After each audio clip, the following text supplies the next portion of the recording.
Hello সবাইকে, good morning. কেমন আছো সবাই? আশা করছি সবাই অনেক ভালো আছো, সুস্থ আছো। আর আমরাও কিন্তু বেশ ভালো আছি।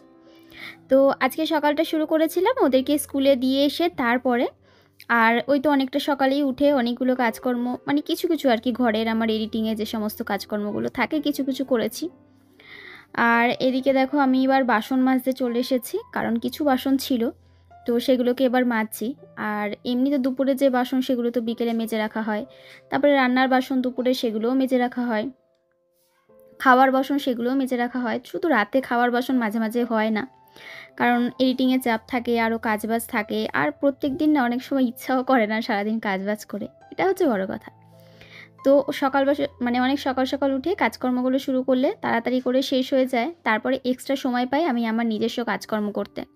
যেমন ভিডিও শ্যুট থাকে, ভিডিও এডিট থাকে, আরও কুকিং ভিডিও শ্যুট করার থাকে, মায়ের ভিডিও শ্যুট করার থাকে, বিভিন্ন পার্সেলের অর্ডারের প্যাকিং করার থাকে, সেই সমস্ত তো থাকেই। আর এই আর কি। তো দেখো বাসনটা মেজে নিয়ে তারপরে ঘরের সমস্ত কাজকর্ম সেরে নেব।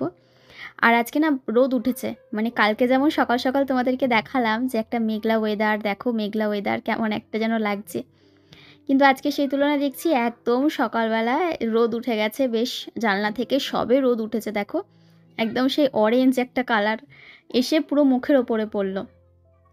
এই দিক থেকে তো সূর্য ওঠে, তো সূর্যটা উঠে সবে একদম মনে হচ্ছে গায়ের মধ্যেই পড়েছে এসে। আর শীতের সকালে হালকা হালকা ঠান্ডা হাওয়া, তার সাথে একটা শীতের যে হালকা মিষ্টি রোদটা, এটা ভীষণ মানে সুন্দর লাগে। মানে আমরা বলি রোদ খাওয়া বা রোদ পোহানো। তো রান্নাঘরের ওভেনগুলো ভালো করে মুছে নিচ্ছি। আর এই কর্নারটায় দেখলাম যে একটু হলুদ পড়ে গেছে, হলুদ আর একটু তেল দেখলাম পড়ে রয়েছে। আর তার সাথে দেখলাম একটু জল জল হয়ে রয়েছে, তো সেটাকে সরিয়ে ভালো করে নিচটাকে মুছে নিলাম। না হলে কী হয় বলো তো, ছোপ ছোপ দাগ পড়ে যায়, হয় অনেক সময় ভাত রান্না করতে গেলে ফ্যান গড়িয়ে যায়। প্রেশার কুকারে কিছু সেদ্ধ করলাম, তখন সিটি জোরে যখন হলো, অনেক সময় কি হয় বেশি জল হয়ে গেলে তখন পড়ে যায়, চারপাশে পড়ে, কখন কোথা দিয়ে গড়িয়ে পড়ে বুঝতেও পারি না। তো ওই জন্য এগুলো একটু সরিয়ে সরিয়ে ভালো করে মুছে নিলাম। এখানে তো ওই যে কটা জিনিস সে কটা এখানে মানে লাগে, সে কটা এখানে রাখা হয়। আর এখন তো এখানে রান্না খুব একটা বেশি হয় না, এখন আমাদের নতুন রান্নাঘরে রান্না হয়। তো সেখানেই এখন রান্নাবান্না করছি আমি মা দুজনে মিলে আর কি। যেদিন শ্যুট থাকে আর যেদিন শ্যুট থাকে না সেদিনও রান্না হয়। মা বলে আমি কাঠে রান্না করে দেবো, তাড়াতাড়ি রান্না হবে, ওই কারণে গ্যাস ফুরাবে না, তাড়াতাড়ি রান্না হয়ে যায়। আর কাঠের রান্নার স্বাদ না পুরো আলাদা, মানে সম্পূর্ণ আলাদা।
দেখবে সকালবেলা তাড়াতাড়ি যদি ঘুম থেকে উঠে কাজবাজ সেরে নিয়েছো, তাহলে না কুড়েমিটা হয় না। সব থেকে ভালো হয় যদি একটু হাঁটাহাঁটি করতে পারো, একটু তোমার ইয়োগা করতে পারো।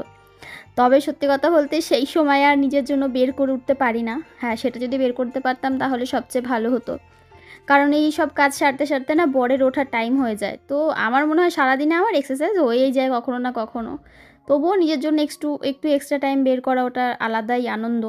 একটা এক্সট্রা কাজ করা, মনে হয় না আমি পেরেছি, আমি করেছি, এরকম একটা মনে হয় আর কি। তো যাই হোক, সেটা তো আর হয়ে ওঠে না, এই ঘরের কাজকর্ম করতে করতেই যতটুকুনি পারি। আর এই ঘরে চাদরটা চেঞ্জ করে নিলাম, বেশ কয়েকদিন ছিল চেঞ্জ করা হয়নি। শীতকালে না ওই ভাবি আজ থাক কাল থাক, আজ করব কাল করব এই সমস্ত ভেবে ভেবে আর এই সমস্ত কাজগুলো হয় না ঠিকই। তবে আজকে ফাইনালি চাদরটা চেঞ্জ করতে পারলাম। আর গরমকালের পক্ষে এই ঘরটা খুব ভালো। মানে হ্যাঁ, তবে এসির মধ্যে থাকা তো সেটা আলাদা ব্যাপার, কিন্তু এমনি এই ঘরটা হাওয়া আসে আমাদের প্রত্যেকটা ঘরের তুলনায়, দোতলায় মানে আর কি। আর একতলায় তো অনেকটাই ঠান্ডা মোটামুটি, দোতলায় এই দুটো ঘরের তুলনায় এই ঘরটা একটু ঠান্ডা, ব্যালকনির দিক থেকে হাওয়া আসে। আর শীতকালে এই ঘরটা খুব বদ্ধ, একটু জানলা টানলাগুলো বন্ধ করে রাখলে বদ্ধ থাকে, ছোটোখাটো তো খুব সুন্দর, মানে মনে হয় যেন ঠিক আছে চলো, গরমটা আসছে হচ্ছে, মানে ঘরটা একটু গরম লাগছে এরকম মনে হয় ওই ঘরটার তুলনায়। ওই ঘরটা যেমন খোলামেলা, চারিদিক থেকে হাওয়া আসে শীতকালটা অন্তত। আর তো যাই হোক, এদিকে দেখো বিছানা চাদরটা চেঞ্জ করে নিলাম। আর আমি আর পর্দা খুলতে সাহস পেলাম না, কারণ রোদ তো উঠেছে, তার সাথে সাথে হাওয়া দিচ্ছে। তো এদিকে ঝাড় দিয়ে না আমি একেবারে ঘরদোরগুলো সুন্দর করে পরিষ্কার করে নিচ্ছি, তাহলে আমার পরে কি হয় এই কাজগুলো আর থাকে না। আর তাড়াতাড়ি করে কাজ করছি আর একটা কারণ আছে, মাকে বললাম চলো একটু ছাদে চা খাবো, ছাদে বসে। আমার খুব আজকে ইচ্ছা হয়েছে ছাদের মধ্যে গিয়ে বসে শাশুড়ি বৌমার চা খাবো। তবে হ্যাঁ, বরকে নিয়ে যাওয়ার খুব ইচ্ছা হয়, কিন্তু একা একা তো পারি না, আর বাড়িতে কেউ থাকেও না যে আমি কাউকে বলবো ওকে একটুখানি দিয়ে আসো, আমরা ছাদের মধ্যে একটু সময় কাটাই। ওরও খুব ইচ্ছা করে। আমি বলি জানো তো, আমার যদি ছাদের মধ্যে থাকতো আমি তোমায় প্রত্যেক দিন ছাদে নিয়ে চলে যেতাম। তো ওরও খুব ইচ্ছা হয়, আমি কত গাছপালা লাগিয়েছি, আমি সবসময় ভিডিও করে ফটো তুলে এনে ওকে সব সময় দেখাই। তবে সামনে থেকে দেখা, জিনিসটা ফিল করা, আর তোমার কেউ এসে ফটোতে ভিডিওতে দেখানো, সেটা দুটোর মধ্যে কিন্তু আলাদাই পার্থক্য। কিন্তু কি করা যাবে বলো, কিছু করার নেই। তো এদিকে দেখো আমি সকালবেলা যেটুকুনি পুজো দেওয়া সেটুকুনি করে নিচ্ছি, পরে তো বেলার দিকে পুজো দেবো। আর এখন এই যে গোপালকে জাগালাম, উঠিয়ে তারপরে একটুখানি ধূপকাঠি প্রদীপ জ্বালিয়ে একটু প্রসাদ সরি ভোগ দিলাম। তো এই হচ্ছে ব্যাপার। তো চলো এবার একটু ঠাকুর দর্শন করাই তোমাদের সকাল সকাল। আর আজকেই কিন্তু সকালের মর্নিং রুটিন তোমাদের সাথে শেয়ার করব, মানে একদম সকালের কি করি সেটাই। তো তারপরে বাকি ব্লগটুকুনি তোমাদেরকে পরের দিন দেবো।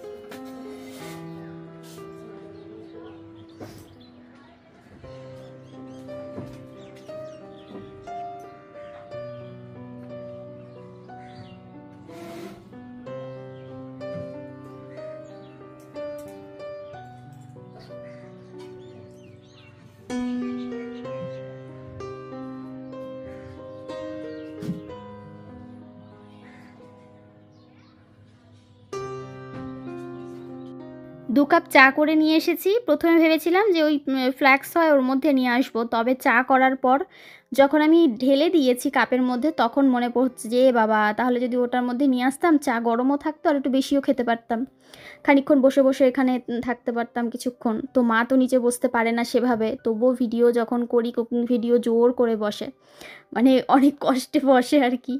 তো স্বাভাবিক, কেন হাসার কিছু নেই, যাই হোক আমি হাসলাম, হাসার কিছু নেই। তো আমাদেরও বয়স যখন হবে তখন হয়তো মায়ের সময়ের আগেই বসতে পারবো না, কোমরে যন্ত্রণা এখনই হয়। তো মা তো তাও এই অবধি ঠিকঠাক আছে, তো ঠিকঠাক এটাই চাই।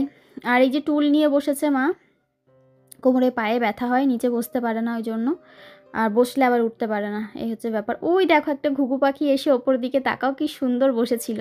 এই পাখিটা না প্রতিদিন আসে জানো না, আমি যখন মেয়েকে স্কুল দিয়ে বাড়ি ফিরি তখন দেখি আমাদের ওই পাশে যে ড্রাগন গাছগুলো ঝুলে রয়েছে ঠিক ওর ওপরে একটা ওই কাঠ রয়েছে, তো ওটার ওপর বসে থাকে, আমি দেখতে পাই রাস্তা থেকে। আবার যখন অনেক সময় উঠোনে এসে বসি তখনও দেখি যে এখানে ঘোরাফেরা করছে, বসছে। হয়তো আসে কিছু পোকামাকড় খুঁজতে খেতে, বা হয়তো বাসার, জানি না ওরা বাসা, হ্যাঁ বাসা তো অবশ্যই করে নিশ্চয়ই, বাসার খোঁজে আসে। তো কিছু তো একটা ব্যাপার হবে। তো এই যে আমরা শাশুড়ি বৌমা বসে এখানে চা খেতে খেতে বিভিন্ন রাজ্যের গল্প জুড়ে দিয়েছি। আহ, তারপরে কত কি বলছি তার নেই ঠিক।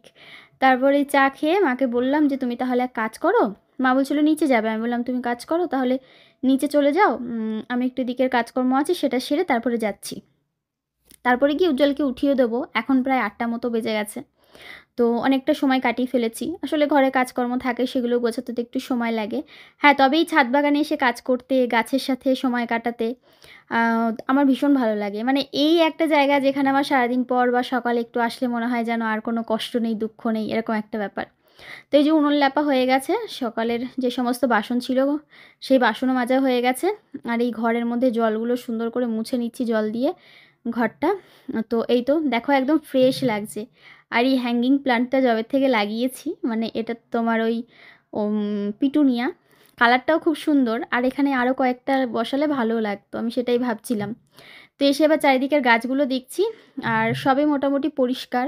এই সামনেটা একটু জল দিয়ে একটু পরিষ্কার করে দিয়ে যাব, তাহলেই হয়ে যাবে। কারণ একটু জল জল রয়েছে, তো ভাবলাম আর একটু জল দিয়ে একটু ঝাড় দিয়ে চলে যাই। একদম রোদ উঠে গেছে, সঙ্গে সঙ্গে শুকিয়ে যাবে। তো ওই জন্য এটা করে দিচ্ছি। আর এর মধ্যে এই গাছ টাছগুলো সরিয়ে আবার এই ছাদটা সুন্দর করে পরিষ্কারও করতে হবে। তো চলো বন্ধুরা, আজকের এই সকালের এইটুকুনি একটা ব্লগ তোমাদের সাথে শেয়ার করলাম। আশা করি তোমাদের ভালো লেগেছে। যদি ভালো লেগে থাকে ভিডিওটা শেয়ার করে দিও, লাইক কমেন্ট করতে ভুলো না। যারা পরিবার নতুন সাবস্ক্রাইব করে দিও। সবাই ভালো থেকো, দেখা হবে আবার কালকে। টাটা।